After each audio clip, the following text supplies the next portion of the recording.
Bismillahirrahmanirrahim. Assalamualaikum warahmatullahi wabarakatuh. Alhamdulillahirabbil alamin. Assalatu wassalamu ala asrofil anbiya'i wal mursalin. Sayyidina wa maulana Muhammadin amma ba'du. Kami dari kelompok 7 metodologi penelitian dengan judul prosedur pembuatan proposal. Lanjut.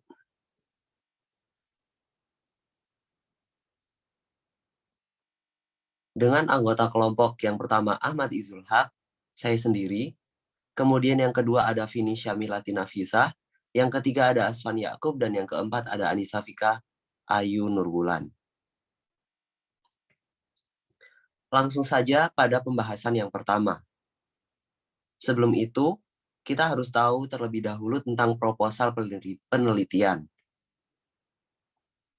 Proposal penelitian dan skripsi adalah desain atau rencana penelitian yang akan diajukan kepada sebuah lembaga.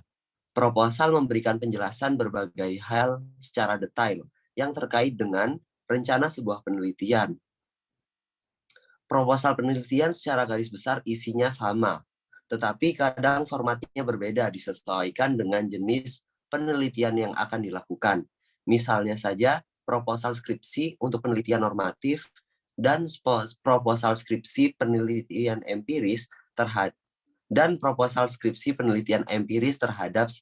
terdapat sedikit perbedaan. Lanjut ke poin pertama, yaitu latar belakang.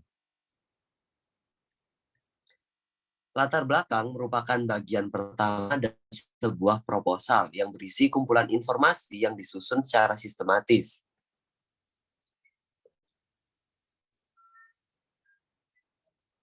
Latar belakang biasanya berisi tentang masalah dan solusi yang ingin diberikan dalam sebuah penelitian, mulai dari alasan Anda mengambil dan membuat judul ini beserta latar belakang yang membuat buku ini bisa dicetak atau layak diedarkan.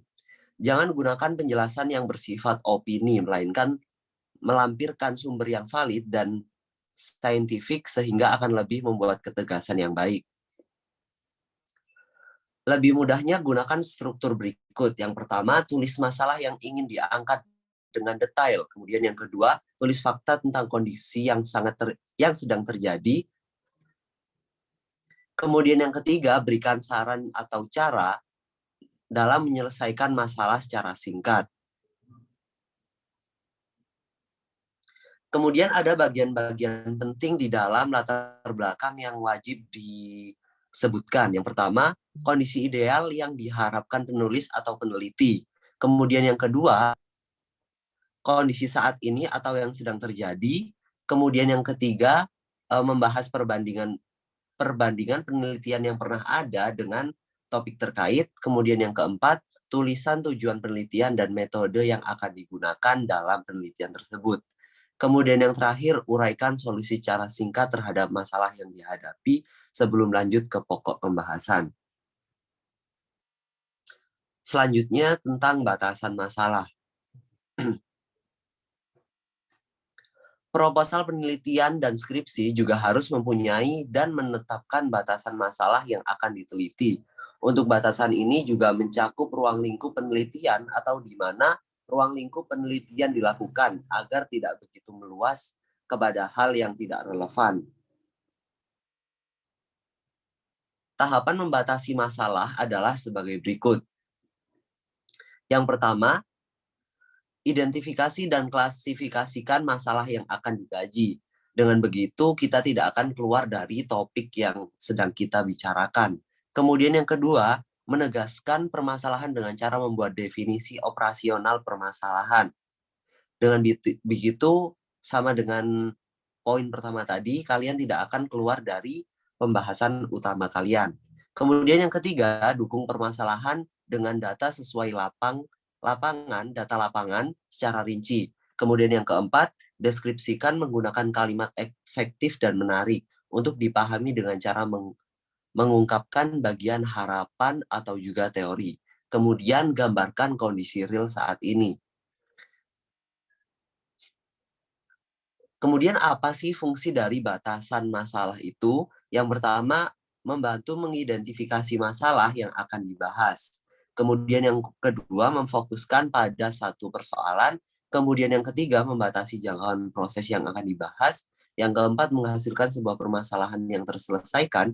Dan yang kelima, gambaran apa saja yang akan dibahas pada penelitian, percobaan, atau pemecahan masalah ini.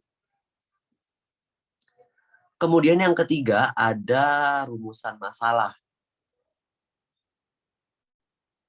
Rumusan masalah adalah pertanyaan-pertanyaan mengenai masalah sebuah hal atau kejadian yang berbentuk kalimat tanya yang sederhana, singkat, padat, dan jelas, yang mempertanyakan beberapa hal yang berkaitan dengan suatu penelitian, di mana nantinya jawaban dari pertanyaan ini yang akan menjadi hasil penelitian tersebut.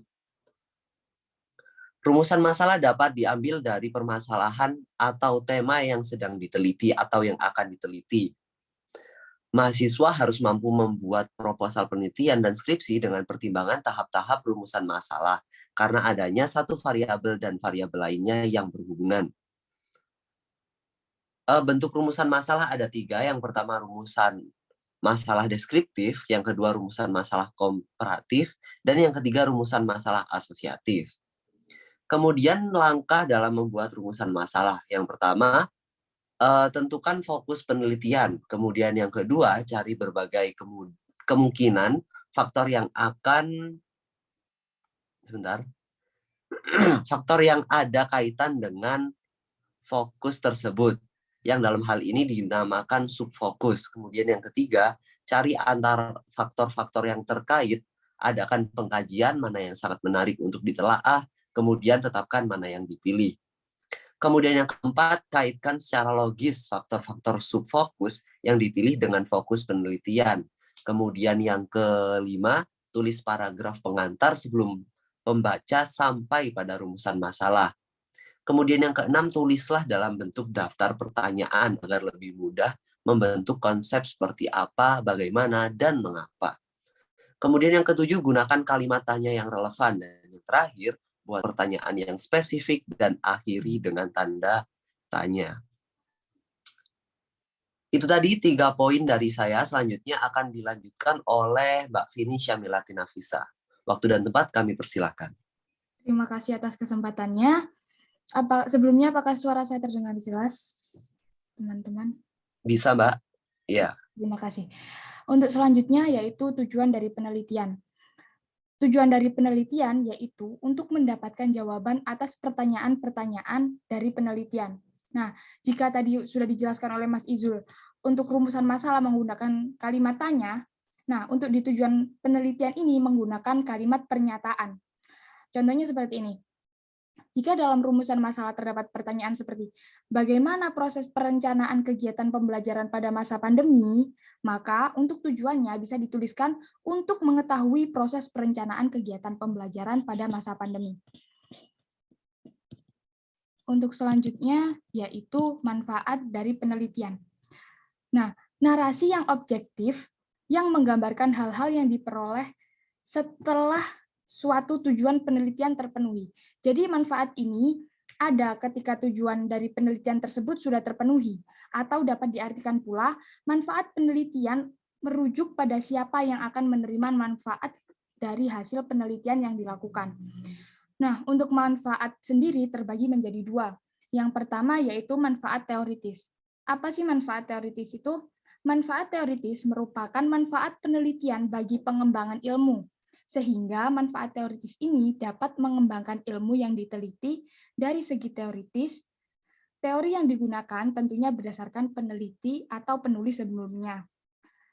Nah, manfaat ini juga berfungsi untuk menjelaskan apabila teori yang digunakan masih relevan untuk penelitian penulis, relevan secara umum atau tidak sama sekali.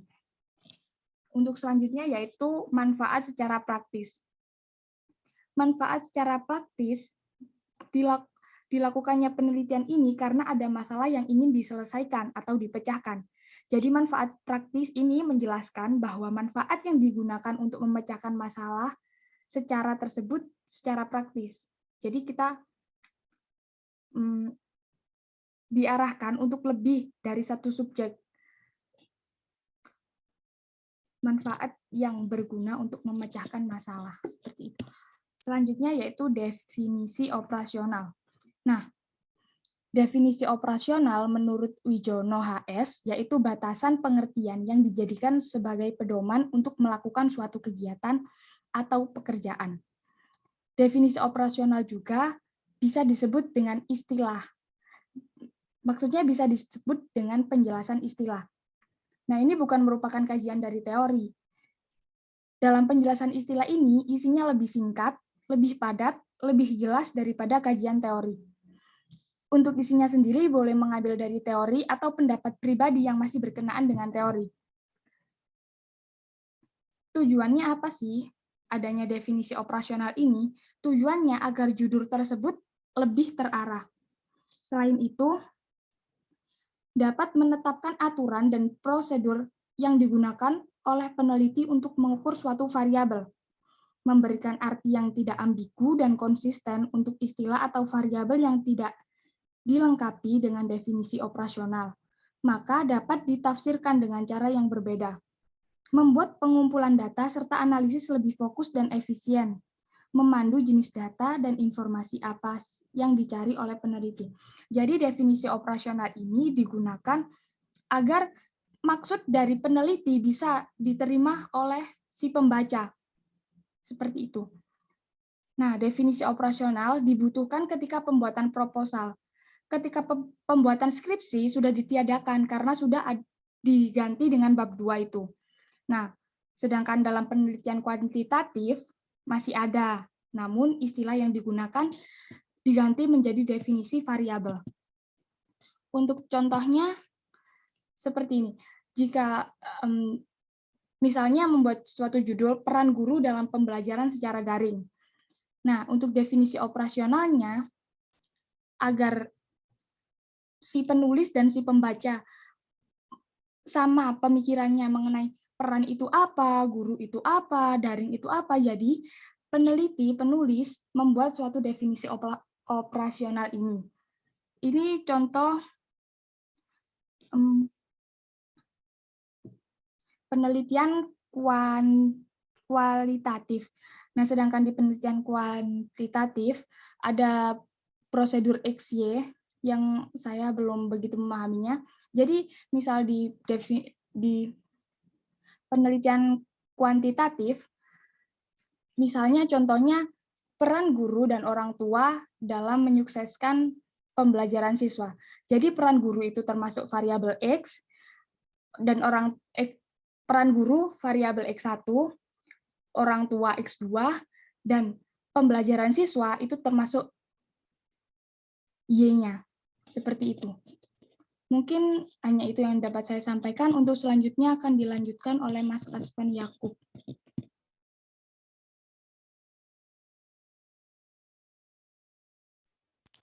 Baik, di sini saya akan menjelaskan bagian saya, yaitu yang pertama tentang penelitian terdahulu. Nah, pengertian dari penelitian terdahulu itu sendiri yaitu suatu sumber lampau dari hasil penelitian yang nantinya diusahakan oleh peneliti untuk membandingkan penelitian yang akan dilaksanakan. Di sini secara umum penelitian terdahulu fungsinya dibagikan menjadi dua. Yang pertama yaitu sebagai sumber inspirasi yang nantinya membantu pelaksanaan penelitian. Kemudian yang kedua, memeriksa apa yang kurang dan apa yang kelebihannya untuk dikembangkan nantinya. Pada penelitian terdahulu bermanfaat apabila judul penelitian yang ditemukan sangat berhubungan dengan penelitian yang akan kita lakukan. Seringkali penelitian terdahulu yang dipakai merupakan penelitian yang terlibat secara langsung dengan penelitian yang dilaksanakan. Contohnya di sini apabila penelitian kita mengenai pembelajaran di kelas, maka secara tidak langsung peneliti juga harus mencari topik yang terkait dengan pembelajaran di kelas. Hal tersebut berfungsi agar penelitian bisa mempunyai hasil maksimal, karena terdapat tujuan penelitian untuk mengembangkan penelitian, memperbaharui aplikasi penelitian, dan bahkan membuat penelitian yang original dengan solusi mutakhir. Next. Selanjutnya yang kedua yaitu kerangka teori. Kerangka teori pada dasarnya adalah suatu garis besar atau ringkasan dari berbagai konsep dan teori dan literatur yang digunakan oleh kerangka peneliti. Fungsi dari kerangka teori itu sendiri yaitu yang pertama, agar penulisan menjadi lebih sistematis dan juga agar proposal tersebut sistematis, maka kerangka yang disusun harus sesuai dengan metode penelitian. Yang kedua, kerangka teori dapat digunakan sebagai pegangan peneliti untuk melakukan penelitiannya. Yang ketiga, kerangka teori ini dapat juga digunakan sebagai alat untuk menjawab masalah-masalah dalam penelitian secara rasional. Kemudian yang keempat, ini juga dapat dijadikan sebagai landasan rasionalisasi untuk menjawab permasalahan manfaat kerangka teori. Menjawab permasalahan. Yang selanjutnya yaitu manfaat kerangka teori. Di sini ada 4 manfaat kerangka teori. Yang pertama, secara cepat bisa mengetahui variabel-variabel yang berpengaruh serta hubungan antara variabel. Yang kedua, memberikan justifikasi yang tepat dalam menyusun kerangka konseptual. Yang ketiga, bisa memberikan tuntunan dalam menetapkan kriteria inklusi dan eksklusi. Kemudian yang keempat, bisa juga memberikan tuntutan dalam mendiskusikan hasil penelitian. Termasuk yang ketiga yaitu metode penelitian. Metode penelitian adalah suatu pengetahuan tentang metode-metode. Jadi, metode penelitian sendiri merupakan suatu pengetahuan tentang berbagai metode yang dipergunakan dalam penelitian. Salah satu metode yang harus ditentukan dalam metode penelitian ini adalah metode penelitian. Setiap metode pada hakikatnya mempunyai metode penelitian masing-masing, dan metode penelitian tersebut ditetapkan berdasarkan tujuan penelitiannya. Kemudian, langkah-langkah dalam penyusunan metodologi penelitian mencakup kegiatan-kegiatannya. Yang pertama, tujuan penelitian secara lengkap dan operasional dalam bentuk pernyataan yang mengidentifikasi variabel-variabel dan karakteristik hubungan yang akan diteliti. Yang kedua, tempat dan waktu penelitian di mana akan dilakukan generalisasi mengenai variabel-variabel yang diteliti. Yang ketiga, metode penelitian yang ditetapkan berdasarkan tujuan penelitian dan tingkat generalisasi yang diharapkan. Keempat, teknik pengambilan contoh yang relevan dengan tujuan penelitian, tingkat keumuman, dan metode penelitian. Yang kelima, teknik pengumpulan data yang mencakup identifikasi variabel yang akan dikumpulkan, sumber data, teknik pengukuran, instrumen, dan teknik mendapatkan data. Dan yang terakhir, langkah yang terakhir yaitu teknik analis data yang mencakup langkah-langkah dan teknis-teknis yang dipergunakan dan yang ditetapkan berdasarkan pengajuan hipotesis. Next. Selanjutnya yaitu macam-macam metode penelitian. Di sini ada 2 macam-macam metode penelitian. Yang pertama yaitu kualitatif dan yang kedua metode kuantitatif.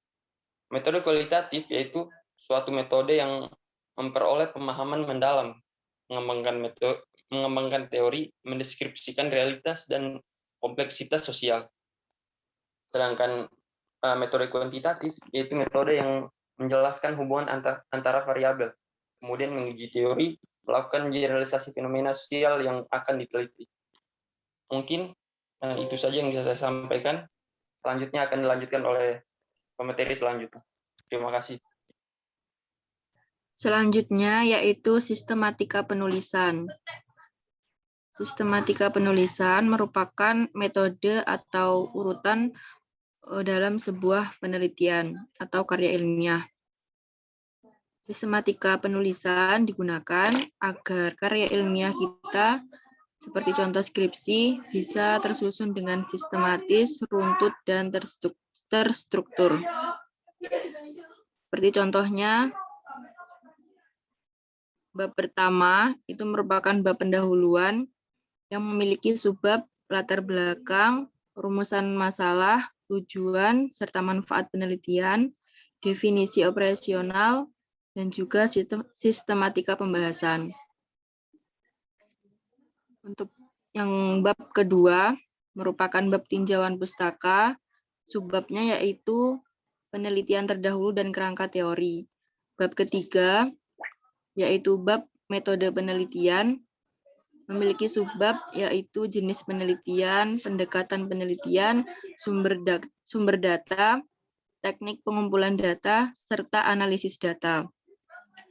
Bab keempat yaitu bab hasil penelitian dan pembahasan. Bab kelima yaitu bab penutup, subbabnya yaitu kesimpulan dan saran. Selanjutnya daftar pustaka. Daftar pustaka merupakan daftar yang berisi tentang buku atau sumber yang kita gunakan dalam menyusun karya ilmiah. Secara umum, daftar pustaka itu berisi nama penulis, judul tulisan, penerbit, identitas penerbit, dan tahun terbit. Tapi daftar pustaka ini nanti penulisannya menyesuaikan apa yang menjadi sumber dari tulisan kita. Seperti contoh, dari buku, itu nama, tahun, judul, tempat penerbit, dan penerbit. Untuk dari jurnal, contohnya sama, cuma nanti diberi keterangan volume dari jurnal tersebut. Dan juga contoh dari skripsi, disertasi, dan tesis, itu nanti mencantumkan kata skripsi, disertasi, dan tesis. Untuk dari internet atau website, nanti mencantumkan link dan diakses pada tanggal berapa dan pukul berapa. Tetapi juga dicantumkan nama dan judul artikel yang kita kutip. Jadi tidak hanya langsung link saja. Untuk dari dokumen resmi seperti undang-undang, peraturan pemerintah, Kepres atau sebagainya, itu ditulis secara lengkap siapa yang menerbitkan, pasal berapa, dan undang-undang nomor dan tahun berapa. Selanjutnya lampiran. Lampiran merupakan data atau pelengkap yang mendukung penulisan karya ilmiah. Jadi lampiran ini memberikan informasi spesifik kepada pembaca. Untuk proposal skripsi penelitian normatif, itu bisa seperti outline skripsi, outline itu atau kerangka skripsi, daftar buku yang menjadi data primer dan data sekunder, data-data peristiwa hukum yang berhubungan dengan masalah yang dibahas di skripsi. Untuk proposal penelitian empiris, itu bisa seperti outline skripsi, paduan interview, angket jika menggunakan angket, panduan observasi, peta lokasi, atau foto-foto peristiwa, atau foto wawancara. Seperti contohnya, ini contoh lampiran berupa paduan wawancara dan bukti wawancara, fotonya. Jadi lampiran ini menyesuaikan dengan data yang kita pakai. Mungkin itu penjelasan dari saya.